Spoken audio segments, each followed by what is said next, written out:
Hey friends, it's Marie here from Nicole Designs. I have some goodies from Dress My Craft to share with you.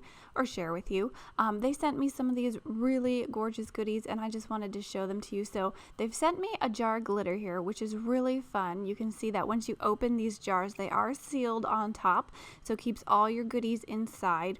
I really love these little pieces here. These are little heart pieces that you could add to shaker cards or just fillers for different things. You can glue them on individually to kind of highlight your photos and different things if you're scrapbooking. And then they have this other sequin mix here. This is their clear sequin mix and it's so gorgeous and sparkly. I love those really big sparkly sequins. I've also got some paper here. This is their vintage saga papers.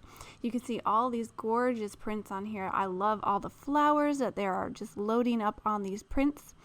This is their 6x6 paper pad, and I'm going to be using this in this video today to create a mini album. Whenever I get 6x6 paper pads, I just know I want to make a little album with it, and all of these papers were so gorgeous and it was so easy to put together an album using all these inspiring products. So if you're not familiar with Dress My Craft, they are a company that has so many gorgeous items. I would definitely recommend you hopping over to their website and checking them out. They have not only sequins and papers, but they have lots of unique paper crafting items and even tools that you can use in your own crafting. So after that 6x6 paper pad, I've got some of these motifs here, and these are gorgeous little images that you can go ahead and fussy cut and add to your albums or your cards or your layouts or whatever you're doing. I love those little journaling tags down there. There's butterflies, dancers, little angel, also all of these flowers, some birds. So lots of beautiful images that you can cut out and add to your projects. I also have the Vintage Saga 12x12 paper. Now, if you're a scrapbooker, these are going to be great for you if you want to just load them up with your photos and all kinds of embellishments. I really enjoy these papers. I think they're so gorgeous. I'm going to see if I can do a scrapbook layout or two with one of these pages. I don't scrapbook often, but when I find paper that I just love, sometimes I'll just take a little bit of time to go ahead and scrapbook a page.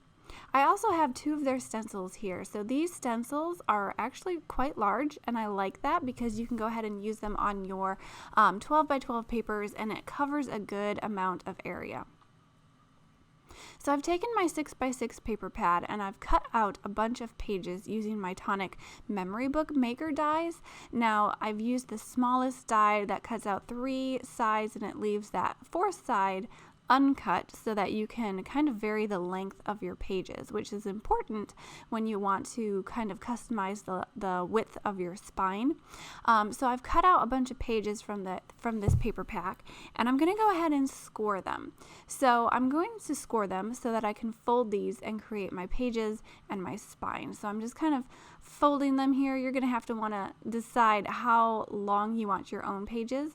It's going to vary depending on what size of book you want.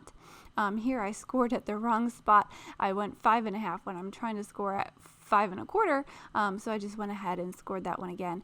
And I did this with all the pages. I scored them at the same place so they would all be the same width, and I can use them as pages as well as layering pieces. So I decided on which 2 pieces I want my front and my back cover. I've also cut a few other pieces of plain cardstock to layer on to create my spine. So when I'm creating my spine, I just like to put down a little bit of my adhesive tape and then layer my pieces on top of it. You could also use liquid glue, but I find that this adhesive tape is a really good strong hold for your pages and your books. So I'm just layering that on. I'm going to cut it with my scissors here, and the backing paper is really easy to take off of this tape, which I appreciate because I never like sitting there and struggling to take off my backing paper. So I'm just going to go ahead and add that on to the edge of my paper here, just trying to figure out the best way to get it lined up, and I'm just going to get them evenly lined up here and adhere them down. I do like to make sure that I press that paper down into that tape really well so I get a nice strong hold. And now I'm going to put my page on the other side. And this is basically how I build my cover and my spine. And then once I've got this done, I can go ahead and start inserting pages, and depending on how far apart you want to space your pages or how wide your spine is will give you a different size book. Now, I did actually go ahead and cut down this book a little bit. I did a little bit of surgery and kind of took out a few pages and cut down that spine because it was getting a little too big for my liking. But there's no right or wrong. You can make a huge book if you want to, and you can make a smaller one. But for a mini album, I usually like to keep them smaller. It's easier for me to fill them with photos and different things with my time restraints when I can go ahead and make smaller albums at a time. So to hide those unfinished edges on the front and back cover, I went ahead and put down a piece of red cardstock just to give the spine a pretty color, and it matched those roses on the front, and I really love this dark color with the roses. I think it's just really pretty. So also with those other pages, I went and I cut them down to be the perfect size to layer on top of my pages. I'm using my liquid glue because I'm putting it on 3 sides and leaving that 4th side open to create a pocket between my pages. And you'll see what I mean here. I'm going to grab a tag and slip it into that pocket. Now this is a really great way to incorporate tags and different things into your albums and create little pockets that you can slip more of your goodies into, more ephemera and tags and photos, and just load up your album. Now these tags are a little long. I did go ahead and cut a little bit off the bottom so that they would fit in there a little bit nicer, but I just wanted to show you how you could make pockets on your pages. So I'm using more of my red tape here. I'm just going to go ahead and add some pages to my album.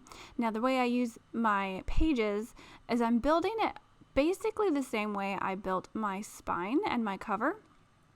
Only I'm not putting a piece of cardstock between these pages. I am just going to layer them together.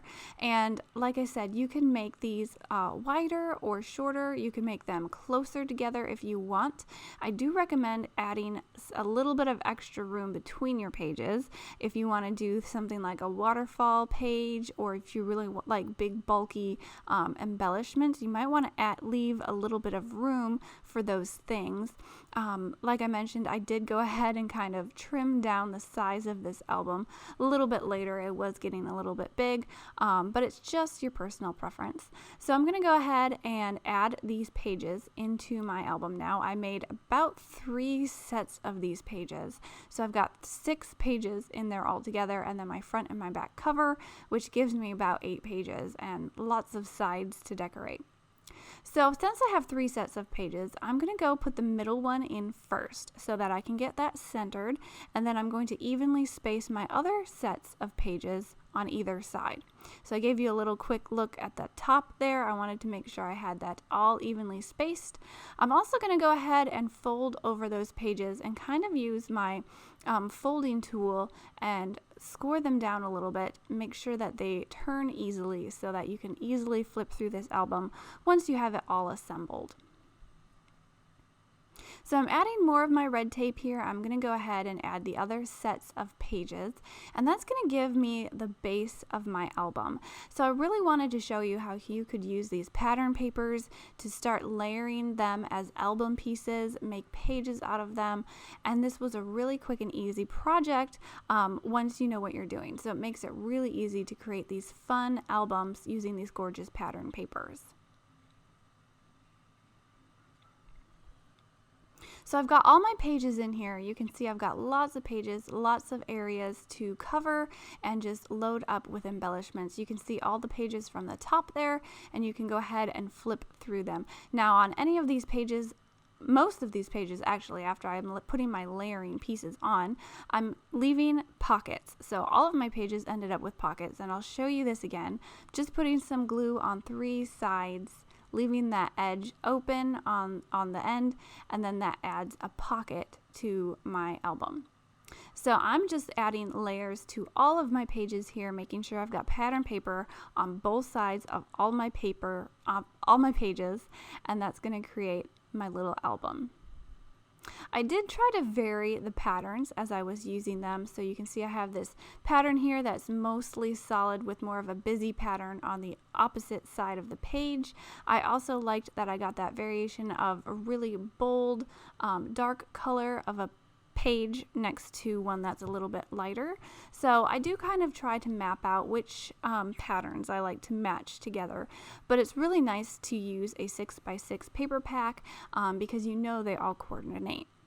So I've gone ahead and I've done some embellishment here. I've used some of those stencils with embossing paste on my cover, loaded it up with some of those motifs that I've fussy cut, and added a few photos. Now I am not completely done with this album. I'm going to be adding more photos, but you can just see here what is possible with these papers, with these little motifs that you can fussy cut.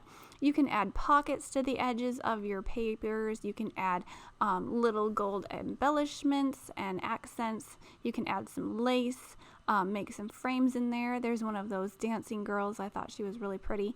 And I did go ahead and add some of those sequins to my pages to give a little bit of shine. So this is a really fun album that you can make out of these 6x6 papers. You can make little doors or little folding pages that you can open here and just layer photos inside of. Now, like I mentioned, I did add pockets on the edges of all of these papers to add some tags in there. And on my back page, I added my waterfall pages with just different scraps of paper that I layered some of the scrap pieces of these pattern paper on top of. So don't throw away your scraps. You can definitely use them in different creative ways as well. And that's pretty much a look at my album. I still have a few pages to decorate, but the fun part of these albums is that you can take your time and you can load them up with all the things that you love. I've also made a little tag here that I can slip into my album using the other stencil that they sent me and some more of those motifs that I fussy cut. And I think these were really fun to play with. And if you want more information, I have a blog post with more links, more photos, and more descriptions if you want to head over there. Otherwise, if you enjoyed this video, don't forget to give it a like, thumbs up, comment, subscribe, share, and just do all the things.